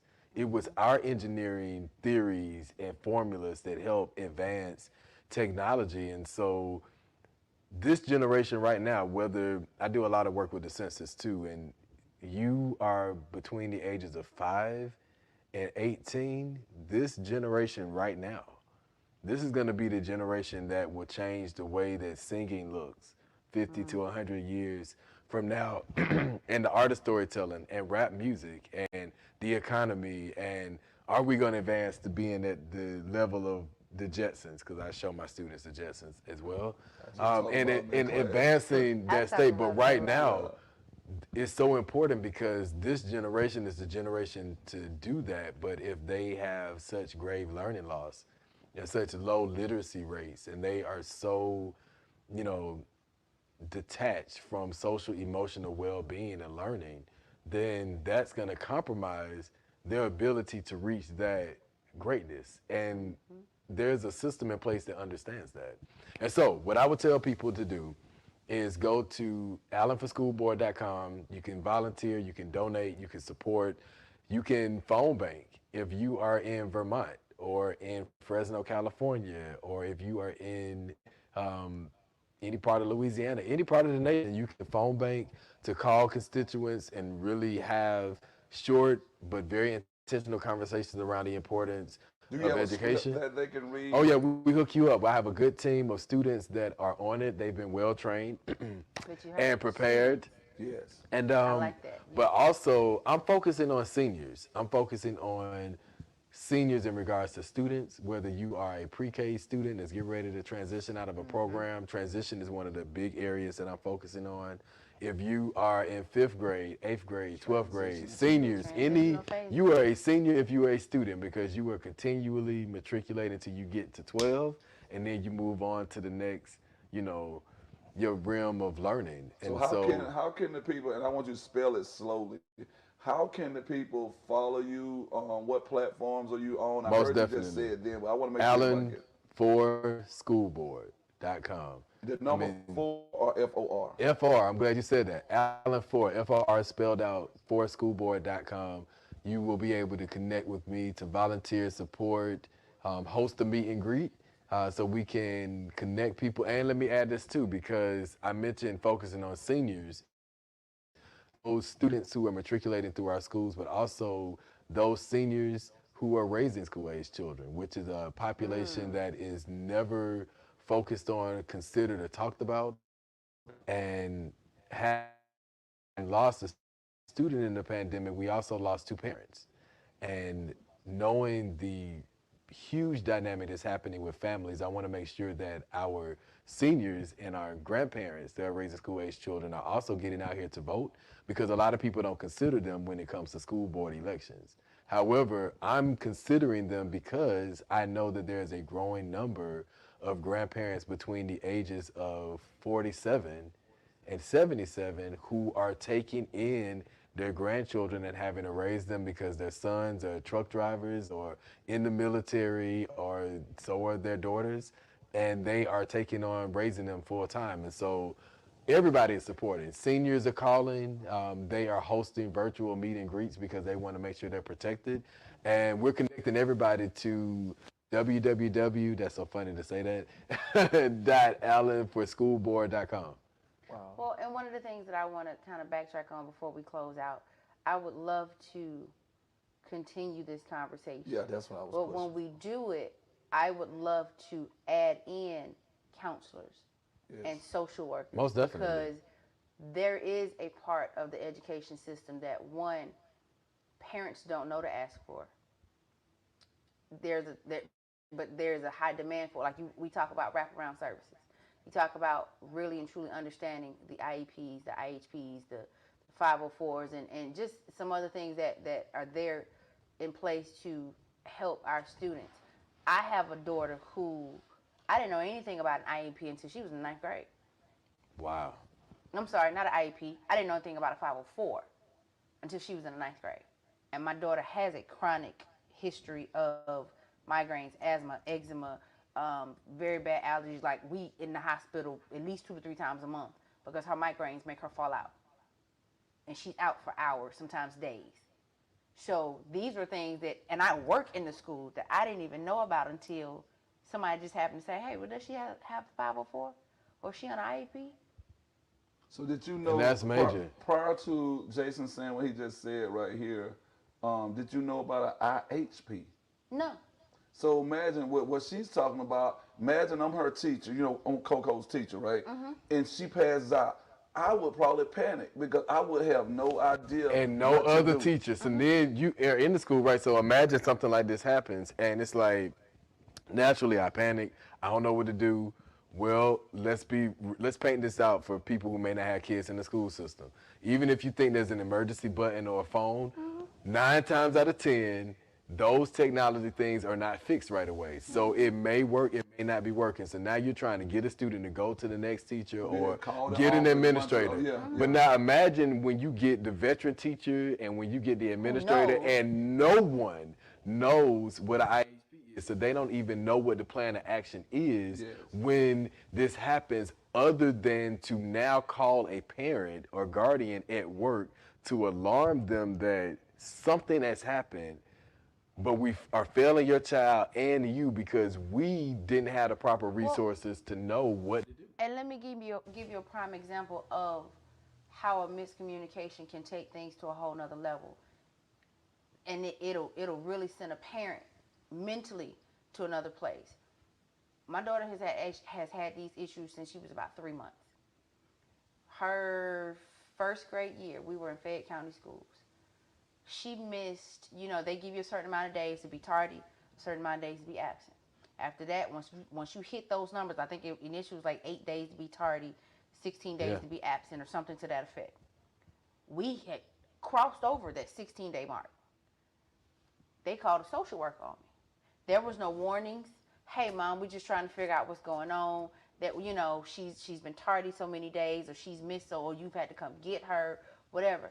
They called a social worker on me, and at the time, my husband, saying, we're going to have to do home inspections because we're concerned, this, that, and the other. But not one time did anybody ask me or did anybody tell me about a 504, because her eczema was so bad, she looked like a brindled pig. She would come to school with scars on her body from scratching in her sleep. Not one time, and I literally went through letters from all of her previous caregivers, previous schools, her doctors, everything. Everything was in that file folder. Not one time did anybody mention those wraparound services, or did anybody mention those options to say, hey, if she has a chronic illness or chronic medical condition, let's put her on this plan so that it doesn't hurt you all in the long run, and we don't have to revisit going through a social worker. A lot of parents don't know that. Yeah. Some don't know to ask. Yes, that's good. Some really don't know to ask. But think about this. You are a parent who worked in the school system. But this was prior to me even working in the school system. But then think about now, I still didn't find out until, 4 years after I was in the school system, that these things were available to me to help my child. And that's a good point about the lack of connection. Yeah, so when you said that about wraparound services, that language is language that is kind of like native to educators. You know what I'm saying? Like if you talking to parents who are sitting out here right now, like, we got a lot of wraparound services. That parent is going to walk out of there. But even some educators, they don't understand. Yeah. No, that is. That's exactly They don't right. understand. And it speaks to the intentionality of when a board member gets into the meetings one-on-one and with the board, with the superintendent, what questions are being asked? Because if the superintendent, and I've done this work before in various areas, and I've seen where if the superintendent knows that they know more than the board, they're going to advance that opportunity that you're not going to be able to control me or tell me what to do because you don't even know how to play the game. Yes. And so it's not a personality thing and that it's a bad person. It's the formula of power. And when you give someone power and now they know that no one can hold them accountable because they don't even know the right questions to ask, then what are the things that are able to take place? And a lot of times it is the lack of resources, the lack of support, the lack of training, the lack of flexibility that is lacked in our public schools that impacts our students. Well, and let me say this, because again, even with some of our audience members, the language that's being used on the show, they still may not get it. Yeah. I feel like when a lot of times when you have these school board meetings, like you said, it's levels to it. Yes. And when you get in these school board meetings, those who know that they're on a higher level than a lot of our parents in the areas that we serve, they want to ask the studious question because they know that question is going to go over the parent's head. And if the parent it's the way that you respond. Yeah, right. And if the parent asks that question, that they would say, well, we're not here for that. The parent might just say, well, I want to know why that school bus ain't picking these children up on the corner of Jonesboro Road and Cleveland Avenue or whatnot. Man, calm down, man. See, now you're going to almost make that person appear to be belligerent and irate, but they have not been taught Robert's Rules of Order. They have not been taught business etiquette and so on and so forth. But they do know that I love my child just like somebody over in Buckhead love their child. That's a good point. You know what I'm saying? I just express myself. So and now, you have to be mindful of that. Yeah, meeting your constituents where they are is important. And I think that that's something that is different too. If I'm a board member and yes, I'm a parent, but if I am not a parent of a child that has a learning disability or an exceptionality, whether they're gifted and talented, is a physical disability, I have a child that is transitioning, whether they are physically transitioning like off this realm, off the earth, or they are transitioning physically in their body. And you don't have board members that can adjust or acknowledge or even recognize all of the differences that are within their constituents. And not that anybody is perfect, but here's how you build that. You have to be intentional about building relationships. On this campaign trail, I have been to communities that I know are well served, but that I also know that are underserved. And they do have something in common. And it is the fact that they rarely, if anything, know any of their board members. They don't know who their at-large member is. They don't know who their board member is, depending on what district you're in. And so a lot of people don't even feel like they know who the elected official is, but it comes with being intentional. And I also feel is knowing how the system operates and knowing that we take no too readily. And board members are like, okay, well, we're going to vote no, or we're going to say no to this too readily because there hasn't been enough research. There hasn't been enough investment. I've seen the committee meetings and the board meetings, and I'm like, why are they making these decisions? We are too invested in the dog and pony show of Atlanta Public Schools, where we're putting on a good face, and we see in the meetings where every time I turn around, someone is getting an award. We're giving the superintendent this award. We're acknowledging her, and we're acknowledging this board member and this. And I'm like, all of these politics, put this in the newsletter. Here's the reality. People are working hard. People are working all day. We are hearing every day how people need to be spending more time with their families. Cut these meetings short. Get down to the bulk of what needs to be discussed. What is happening? 5 W's, 1 H. Like we say we're teaching our students, we need to be doing the same things in our meetings. We need to not just do high surface things, but we need to get to the factual information and be able to answer people's questions instead of sitting there as if no one knows. And following the process. But we have to be realistic about what's happening in these long community meetings about. Like, I don't even understand why people feel like that is not community engagement. That is what we see every month and in these community meetings. That is disengagement. When your constituent, do you see Buckhead rolling out in droves coming down to the Atlanta Board of Education meeting saying that our schools are flooding? These schools don't have sidewalks. They're not doing that because they're holding their elected official on the board accountable. And any school board member, because here's the other caveat, you may be elected for a district, but sir or ma'am, or however you may identify, you are representing every child in this city. And so that dynamic has to be changed with the way that the board members communicate to constituents, but it has to start sometime. And so that's the end to what happens if it may not be a favorable outcome. Well, here's my reality, that it will be favorable because the people are going to start to think in a different way. Because I'm still going to educate people around, this is why we need everyone, not just parents, involved, because we don't even talk about the real estate aspect. We don't even talk about property and tax increases that come from the 52% of your tax base that goes to what? Schools. People don't even understand that if you are of a certain age, you shouldn't even be paying taxes into the actual school system because you age out. But who is educated the voters on this? Who has made sure that we are actually, as board members, advocating for these on a state and local level? Because school board members are also advocates too.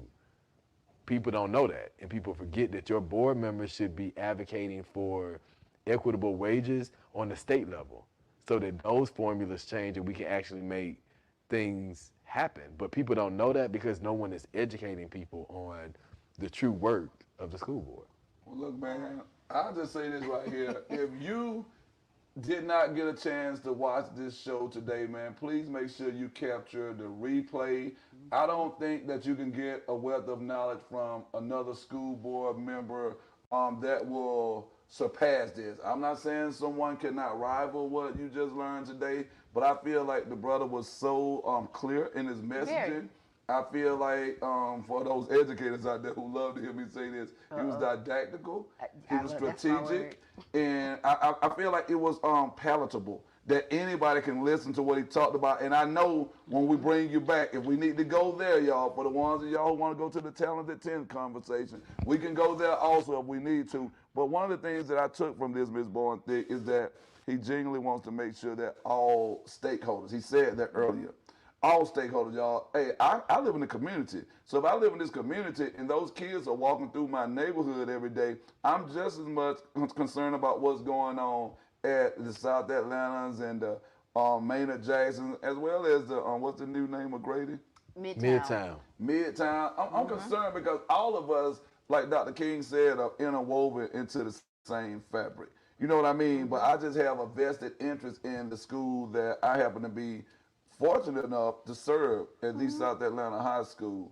And I want to say that everybody needs to get out, man. If you never voted in any election, you need This to year get out. is Yes. very You need to important. get out. This is critical. It's critical. And if you don't see the way the city is moving right now, the shifts in the city, anything that has the new on the front of it, the new West End, the new Midtown West. Midtown which is West, the and top end of Bankhead now. yes, and I'm telling you, Yeah. one of my favorite parks that I just shot a video in the other night, Cook Park, right over there, man, like you said, off Simpson Road and Northside Drive. Hey, y'all, this just me, and I'm not a pessimist by any stretch of the imagination. This is the Walking with Walt podcast with me and my, usually I would say my crazy-ass co-host, but I'm going to just say with me and my serious-ass co-host. Yeah. We're bringing in people right now, y'all, that you guys need to see. And I think we made this challenge. We're telling you, if you're any candidate within the next 2 to 4 years in a voting cycle, if you don't stop by here and get on the hot seat at the G spot, you will not be elected, because we're going to put every one of our resources into bringing these people here, making sure that people know about them. And I will be very happy moving forward for us to have like some real roundtable discussions with people like this. So we quit feeling like if we don't win that particular seat, that, you know, it's a wash until the next election cycle. You can still Yeah, affect because change. that has to change, and that's one of my hopes, that people will be educated to know, like, okay, wait a minute. Now I know your job. Yes. Now I know how this impacts me. Everyone should be concerned about school board elections, especially everybody. Everybody. Because here's the reality: the high school students are going to go work where? So you still have to pick up food. Yeah. You still have to take your child to the dentist Yes. and to entertainment complexes and to practice and to the post office, any establishment. Yes. This is what we're built. So everybody is invested in the workforce because we all are consumers of that, right? And so when you don't get your Amazon package on time, when your mail doesn't come, when you go to the CVS and they spelled your name wrong, and you trying to pick up your prescription and you need it because your child is A, B, and C, these are people coming from a workforce that is impacted by what? Our educational system. So even though I don't have children, I have nieces, I have nephews, I have younger cousins. I know that when I go get my car washed, I don't want it scratched up. Yeah. I know that when I go to get my dry cleaning, I want my shirt to look neat, right? I don't want it to look dingy when I'm like, wash this at home and Right. scrub it out myself. So that's why people should be very well invested in education, because we're preparing the next generation for how they're going to treat us, how they're going to work in our society, how they're going to lead, how they're going to build. All those things are impacted by education. The reality is it's 12 years.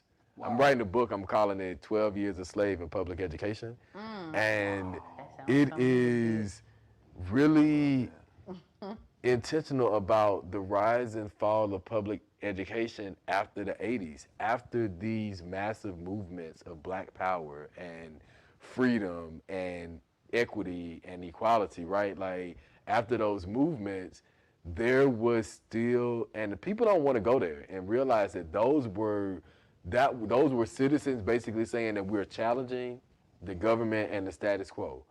And do you think that the government laid down and said, okay, well, we're going to let them rally and we're going to let them protest and push back and educate people and empower people and get people to vote and change this and dismantle the system without doing anything? So I really hate to bring this conversation to a close, because again, this is food for your soul. Like, we are all food for about, thought. y'all know we come with the shenanigans every week. It never fails. But we are also about educating our community. And every episode that we've had since December of 2020, we make sure that our audiences are educated on whatever the topic is for that week. So definitely make sure you check out and you follow Mr. Jason Burke Allen at Allen4, the word for, F-O-R, schoolboard.org. Where can they find information about Atlanta? How can we follow you? AllenForSchoolBoard.com. I mean, if you go to .org too, it'll still take you to .com. But it's Allen4, F-O-R, schoolboard.com. And Atlanta, EDLANTA, .org. You can check out the blog, and there are also some links to our Facebook page. And so I have a podcast that I do, the Atlanta One-on-One series, similar to what you're building out. 30-minute conversations. I got to just get right quick. I came up with that from when the pandemic first hit. Being a special education teacher, I was like, okay, how am I going to reach my students? Well, I pulled a play from one of my old principal's books, and I recreated my classroom to be a 90s sitcom. And that's what inspired the Atlanta One-on-One series, because when I bring the guests on and they're like, man, this is so amazing. Like, I learned stuff, but I was able to share and like connect with people. And I said, yeah, that's exactly what my lessons were when the pandemic hit, which is why my students didn't have loss, because we were able to pivot and they were still able to learn in a different way. So I have that podcast, and I have a podcast with a black male teacher in Atlanta Public Schools who's leading conversations around critical race theory and curriculum on Atlanta. And then the Atlanta Student Coalition. The students from 5th grade to 12th grade are speaking on equity and what they want changed in schools and the pressure that they see on their teachers and why teachers are leaving. Like, one year I have a good teacher, the next year they're gone. So the students are on there, leading their own conversations. So Atlanta.org, check us out. We're looking for students, especially in the city of Atlanta, because we want to build change. So definitely connect. Look, I'll tell you what, we want to bring those students back on with Jason Allen once he becomes a school board member, because we want people to see that, they say, I'm not new to this, I'm true to this. Yeah. I mean, this brother right here, with what he's saying right now, that's my biggest thing. We got to have student engagement. So look, this has been great. We look forward to part 2, regardless of the outcome, which I know the brother will be sitting on our school board. We need more new blood on the school board. We need people who are not afraid to rock the boat, y'all, and make sure that we're getting favorable outcomes. And that was a part of his bio. We're talking about outcomes or whatnot, y'all. And I know this brother's going to get the type of outcome the city of Atlanta has just been thirsting for or whatnot. If you want to learn more about what we're doing out here in these streets, man, and when I say these academic streets, follow us on all platforms at Walking with Walt Podcast, man. You can keep up with what we got going on YouTube, Twitter, Instagram, Facebook. And we look forward to seeing you guys on the next Wednesday. Ms. Bourne, do what you do. Listen, we locked and loaded each and every Wednesday night we're changing our hours up a little bit, y'all. We're going from 6:30 to 8 now instead of from 6 to 8. But keep tuning in. Again, follow us on YouTube, Facebook, Instagram, Twitter at The Walking with Walt Podcast. This is my favorite partner in crime, my big brother, my mentor, my homie, Mr. Awakening Genius himself, who, matter of fact, about 5 more people done asked me, how you know him? Or you Miss Bourne Thick? You know Kenny? I can't go nowhere without somebody asking me about this man, our favorite producer, graphic designer, DJ, and everything else that he does. DJ271 is behind the scenes. Thank you. Yes, thank you so much to my classmate, my fellow Astro, the future. Oh Lord, I lost my words. Yes, the future at-large school board member, Mr. Jason Burke Allen. We thank you so much for coming out and just kicking it with us at the G-Spot tonight. I am your girl. Can I say this right here before you close out? We want to give away a jersey this week, man. So I'll tell you what we're going to do. We're going to give away a jersey of your choice. How do you want to do? We want to get like the 50th new person to sign up, or just take those next 50 people, pull a name? I said we take the next 50 people and pull a name. We're going to go back and do something for our original followers. Yes, got to do something for the original followers. Because you guys have been hanging out in there with us for almost... Like Belinda we're coming up on a year. Yeah, I know. So we need like Belinda, Shan, what's the name? Norris. Sandy Norris. Dr. Vandiver. Yeah, Dr. V. We got some people, y'all, that we just need to do something special for you, but for all of our new followers, we want to give away a jersey or whatnot of your choice with your name on there, however you want to rock that thing right there. But we got to get out of here, man. DJ271 looking at us. He giving us the signal back there. He's my eyebrows went up, y'all. Yeah, he's sitting in the Indian, he in the Indian pose or whatnot. I gotta get something to eat. The dog has been out there in the rain. There's a whole lot of stuff going on out here. You know, so we get ready to go, man. But thank y'all, man. We love y'all. Looking forward to a great week. And we'll see you next Wednesday, 6:30 at our new time. Deuces.